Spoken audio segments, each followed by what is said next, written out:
hapon, Pilipinas at buong mundo. Naitay Kapuso, pahiram po ng 20 minutes ng inyong hapon. Ako po si Boy, and welcome to Fast Talk with Boy Abunda.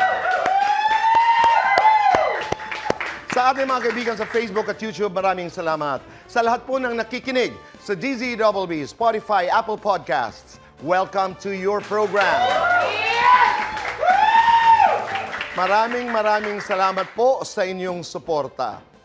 July 4, 2026 ay natanggap ng ating bisita ang kanyang annulment na nag-grant na ng korte.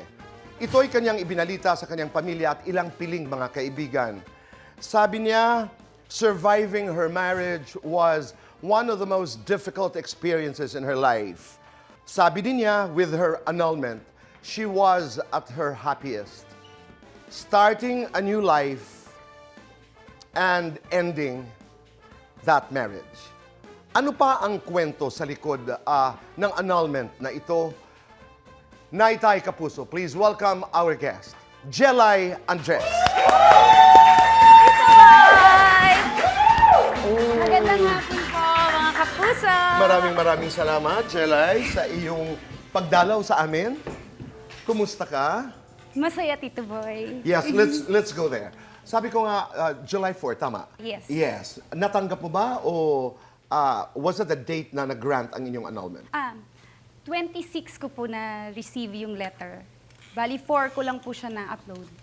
Okay, alright. At yun din, sa aming pagkakaalam, yung panahon kung kailan ibinalita mo sa iyong mga magulang at mga kaibigan na nag-grant na ang iyong annulment.